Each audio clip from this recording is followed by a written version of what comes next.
지난번 말씀드린 것처럼 이 본문 9절부터는 마가의 기록은 아닙니다. 후에 누군가가 첨가한 내용입니다. 우리가 지난번에 보았지만 누군가 마가의 결론에, 약간은 애매한 결론에 모두가 궁금해하는 뒷이야기를 덧붙인 것 같습니다. 하지만 그렇다고 해서 마가복음의 권위에, 또 첨가된 본문의 권위에, 성경으로서의 권위에 문제가 생기는 것은 아닙니다. 마가복음 전체 본문, 오늘 본문 9절 이후의 본문을 포함한 모든 본문이 다 기록된 하나님의 말씀으로서의 권위, 성경으로서의 권위를 인정받고 있습니다. 해서 오늘 우리는 이 이어지는 본문의 말씀에도 우리의 귀를 기울여야 합니다. 하나님의 말씀이 선포될 것이고 그 음성에 귀 기울이는 저 여러분들에게 바랍니다. 오늘 말씀을 통해서 주의 성령께서 어떤 말씀을 내게 들려주실지, 특별히 2023년의 마지막 주일, 마지막 송년 주일 예배에 어떤 말씀을 내게 들려주실지 마음문 열고 정신 차리고 말씀을 듣는 우리들 모두이기를 주의 이름으로 축복합니다. 자, 9절입니다. 같이 읽죠. 시작. 예수께서 안식 후 첫날 이른 아침에 살아나신 후 전에 7 귀신을 쫓아내어 주신 막달라 마리아에게 먼저 보이시니, 시점이 다시금 안식 후 첫날 이른 아침으로 돌아갑니다. 지난 앞에 부분 역시 안식 후 첫날의 시간을 배경으로 말씀이 소개되고 있었죠. 오늘 본문에는 좀 그 본문과는 다르게 오늘 본문에는 한 여인만 등장합니다. 바로 막달라 마리아였습니다. 이 여인은 7 귀신 들렸던 여인으로 소개됩니다. 사실 이 여자 역시 이미 16장 1절에 소개되었던 그런 여인입니다. 근데 마치 새로운 인물인 것처럼 이 여인에 대해서 좀 더 자세한 설명을, 소개를 더하고 있죠. 여하튼 본문은 부활하신 주님께서 이 여인에게 먼저 나타나셨다고, 이 여인에게 가장 먼저 보이셨다라고 그렇게 기록합니다. 막달라 마리아가 제일 먼저 부활하신 주님을 봅니다. 요한복음 20장 1절에 같은 내용이 기록되어 있는 것을 발견할 수 있습니다. 보십시오. 같이 읽죠. 시작. 안식 후 첫날 일찍이 아직 어두울 때에 막달라 마리아가 무덤에 와서 돌이 무덤에서 옮겨진 것을 보고, 근데 요한은 막달라 마리아가 예수님을 만났고 그 사실을 제자들에게 알렸다라고 기록하는데요. 어쩌면 오늘 마가복음에 이 첨부된 이 내용이 어쩌면 요한의 기록을 참고로 했을지도 모르겠습니다. 그래서 아마도 막달라 마리아의 이름만 기록하고 있는 듯도 합니다.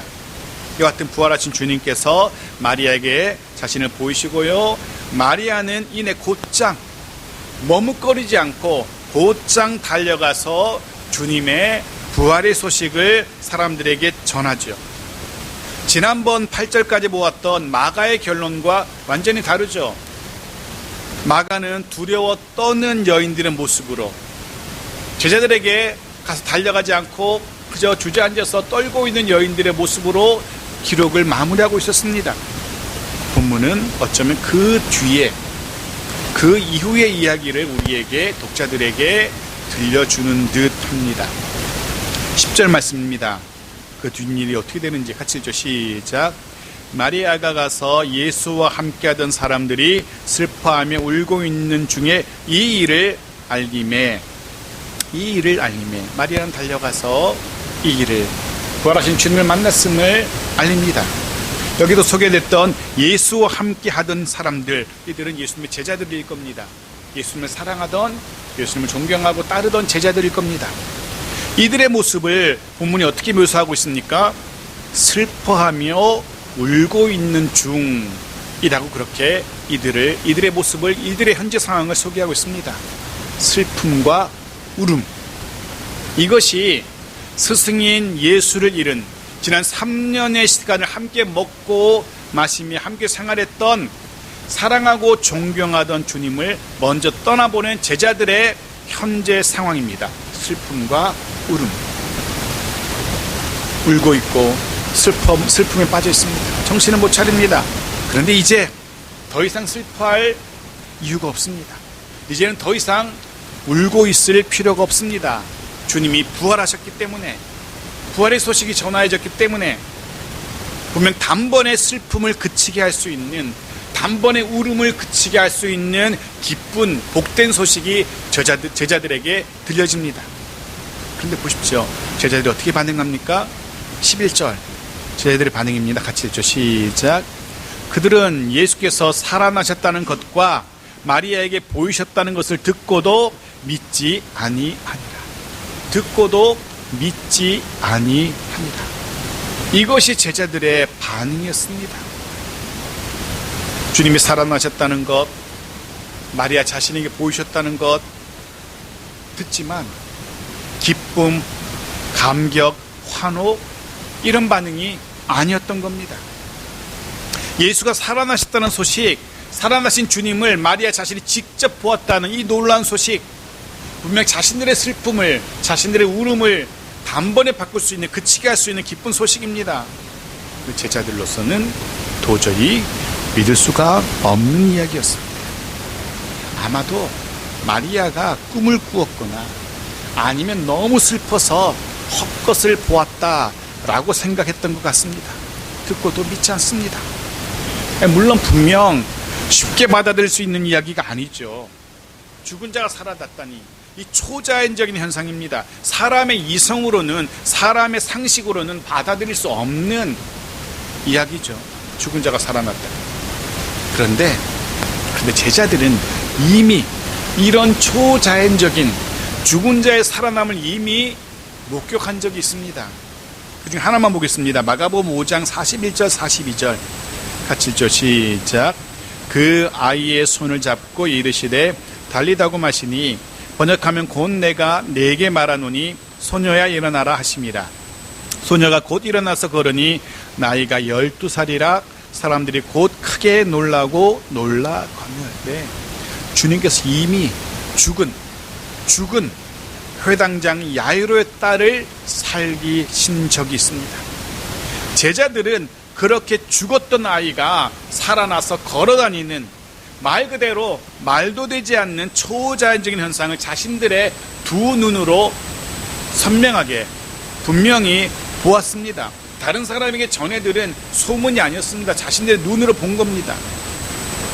또 누가복음 7장에는 예수님께서 나인이라고 하는 성에 살던 과부의 죽은 아들도 살리셨고 그 놀라운 현장에 제자들도 함께 있었음을 누가복음 7장은 우리에게 알려줍니다. 요한복음 11장은 예수께서 그 유명한 죽은 나사로를 살리셨다는 사실, 그리고 그곳에 역시 제자들이 함께 있었다는 사실을 우리에게 알려줍니다. 그렇다면 적어도 죽은 자의 다시 살아남을 적어도 3번 이상은 자신들의 눈으로 목격한 제자들인 거죠. 처음 겪는 일이 아니라는 겁니다.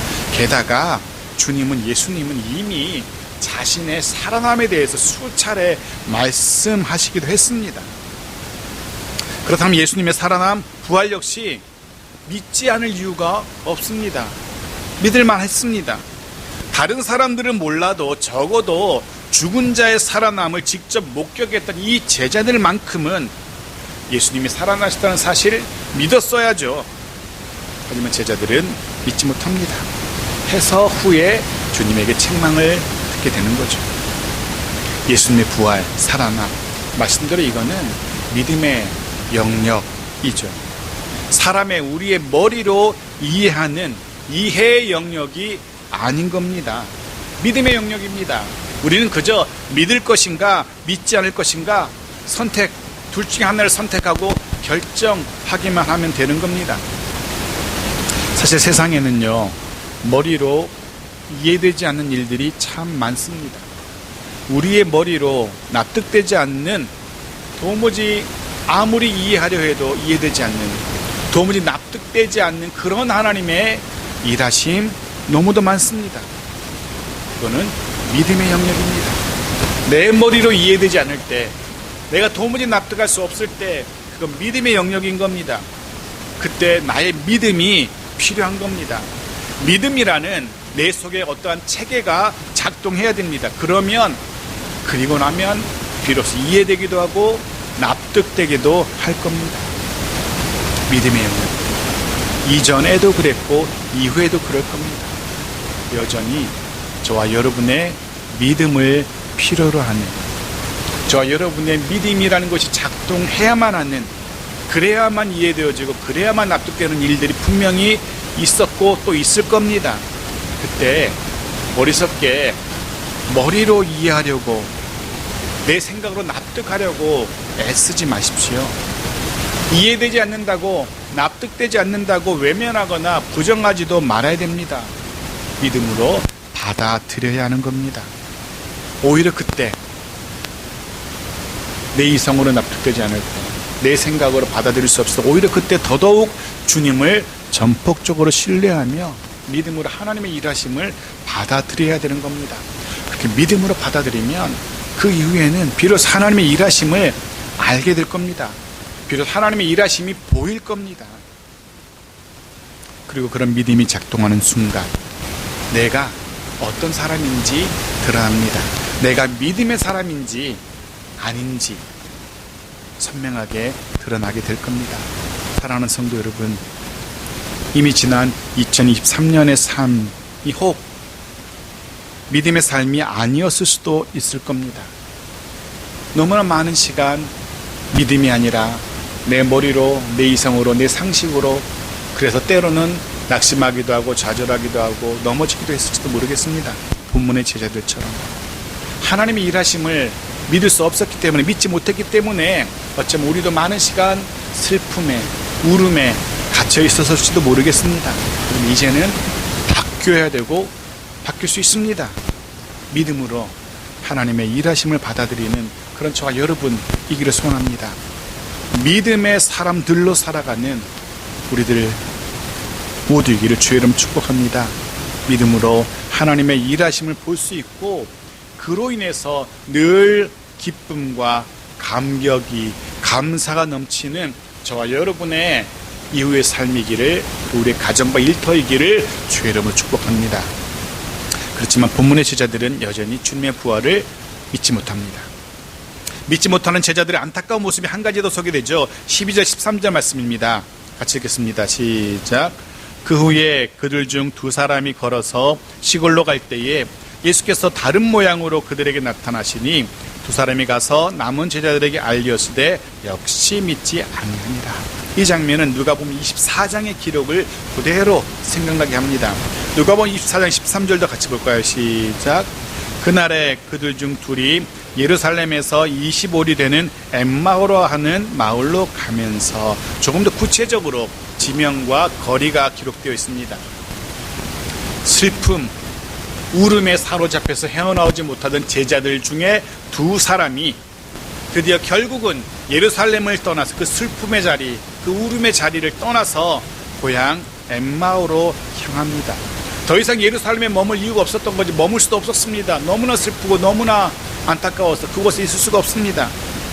사랑하는 예수님이 십자가에 못 박혀 돌아가셨고, 그것도 슬픈데 더 두려운 것은 혹 자신들도 똑같은 일을 당할 수도 있다라는 그런 두려움도 있었기 때문에 해서 터덜터덜 잔뜩 기가 꺾인 모습으로, 풀 죽은 모습으로 고향으로 낙향합니다. 정말로 절망, 좌절, 시리로 가득한 모습입니다. 풀이 완전히 죽은, 소막이라고는 1도 발견할 수 없는 절망밖에 없는 그런 모습입니다.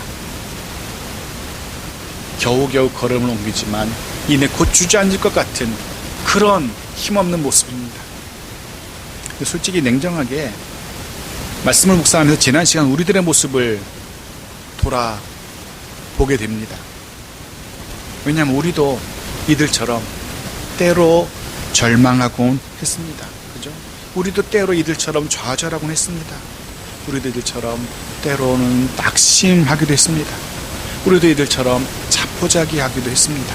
아니, 때로가 아니라 자주, 너무도 당연하게 그랬던 것 같습니다. 본문의 지체들처럼. 어쩜 지금도 그런 좌절과 절망과 시리로 살아가는 그런 이들이 있을지도 모르겠습니다. 보십시오. 그때 그런 그들에게 주님이 나타나십니다. 절망과 좌절과 낙심과 포기의 그 순간 주께서 찾아오신 겁니다. 그렇게 찾아오신 주님은 그런데 이전에 제자들이 알던 그 모습이 아니었습니다. 다른 모양으로, 이 모양이 어떤 모양이었는지 정확하게 모르지만 가장 가까이 있었던 제자들조차 구분할 수 없을 정도의 완전히 다른 모양이었던 것 같습니다. 분명한 것은 어떤 모양인지 모르지만 분명한 것은 제자들이 전혀 알 수 없었던 완전히 다른 모습입니다. 그래서 결국 제자들이 주님을 발견하지 못하니까 주님이 스스로를 이들에게 밝히 보여주십니다. 자신이 누구인지, 자신이 바로 그 예수라는 사실을 드러내 보여주십니다. 그제야 제자들이 그 절망하고 낙심하고 좌절하고 시리에 빠졌던 제자들이 드디어 부활하신 주님을 알아차립니다. 이제 절망, 좌절, 시리가 소망, 기쁨, 감사로 변하게 됩니다. 그들의 삶이 바뀐 겁니다. 사랑하는 성도 여러분, 저와 여러분 모두 부활하신 주님, 먼저 찾아오시는 주님 만날 수 있기를, 그분을 발견할 수 있기를 축복합니다. 2024년 정말로 그 주님, 내게 다가오시고 우리에게 다가오시는 그 주님으로 인하여서 이전에는 느껴보지 못했던, 이전에는 발견하지 못했던 새로운 소망을 품게 되기를 소원합니다. 그 주님으로 인하여 늘 기쁨과 감사가 넘쳐나는 그런 저와 여러분의 2024년이기를 소원합니다. 주님으로 인하여서 이전과는, 지금까지와는 전혀 다른 삶을 살 수 있게 되기를 소원합니다. 더 이상 좌절하거나 낙심하거나 실망하거나 포기하는 삶이 아니라 이제는, 이후로는 기쁨, 감사, 소망, 감격의 그런 삶이기를 축복합니다. 그렇게 되기를, 그런 우리들 모두의 2024년의 삶이기를 주의 이름으로 축복합니다.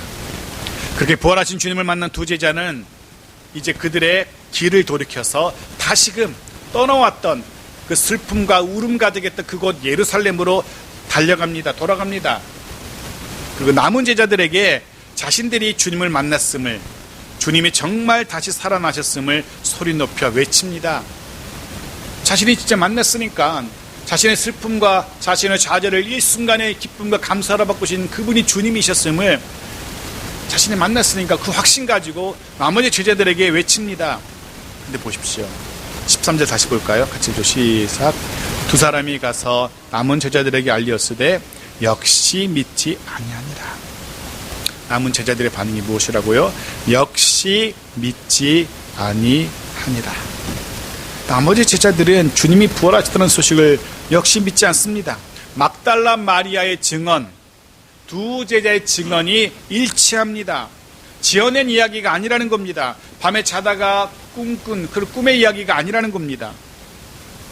하지만 그럼에도 불구하고 남은 제자들은 고집스럽게도 믿음이 작동하지 못합니다.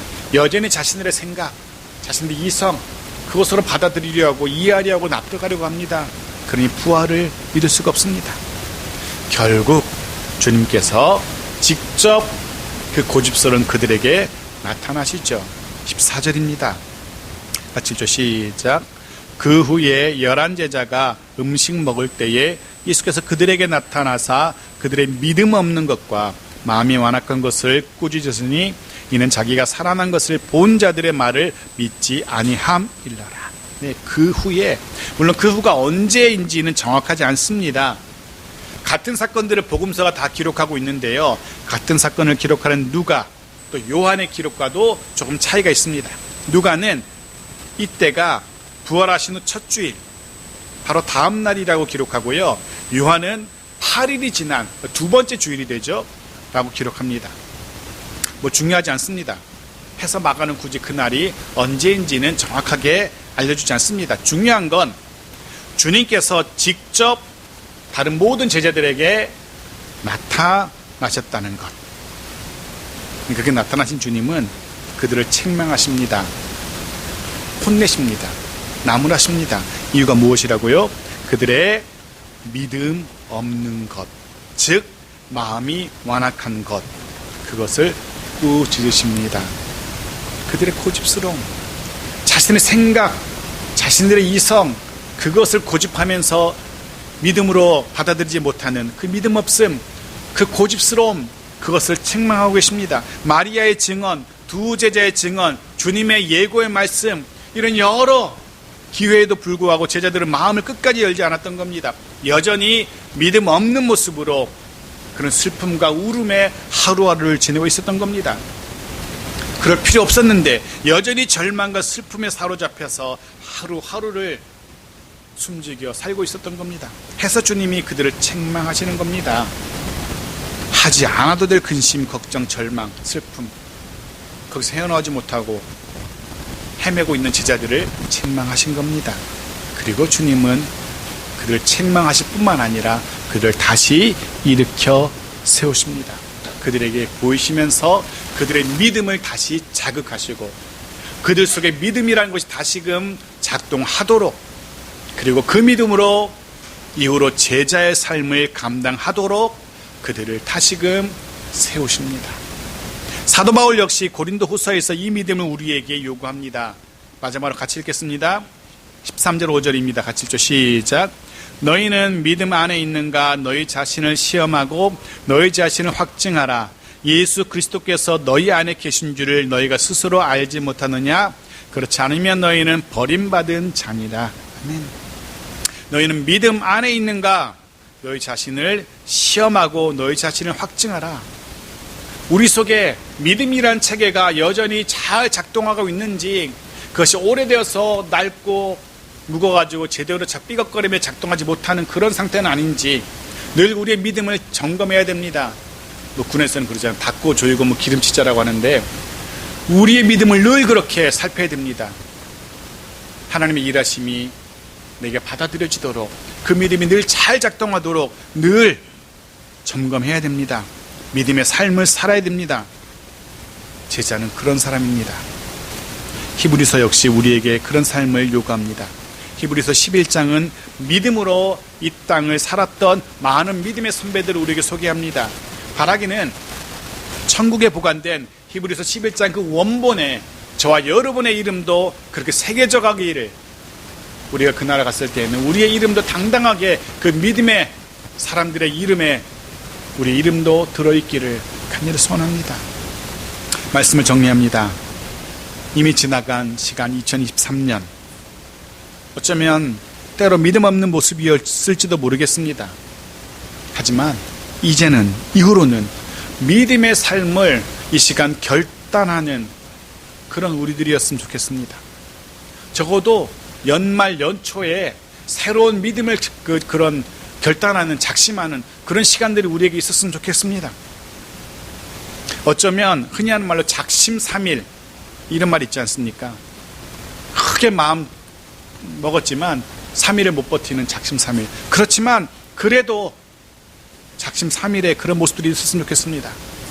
그래도 그런 하루 이틀이, 적어도 작심삼일에 그런 3일들이 모이면 마치 실개천이 모여서 큰 강과 바다를 이루듯이, 그럼 우리의 작은 믿음의 결단, 작은 믿음의 삶이 모여진다면 분명 어느 순간 우리들 모두 믿음의 사람들로, 어느 순간이든지 믿음이 작동하는 그런 믿음의 사람으로 분명 성장하게 될 겁니다. 그리고 그 믿음으로 인하여 2024년 늘 기쁨과 감사가 가득한 삶을 살아가게 되기를 축복합니다. 지난 시간 슬픔과 울음의 삶이 아니라 이제는 기쁨과 감사, 좌절과 포기가 아니라 소망과 능력의 삶을 살아가게 되어지기를, 그 믿음으로 인하여 늘 평안과 형통한 삶을 살아가게 되길, 그런 2024년에 저와 여러분의 삶이고 가정이길, 그렇게 인도하신 하나님의 손길이, 일하심이 저와 여러분 가운데 이전보다 더 풍성하기를 주의 이름으로 축복합니다. 아멘.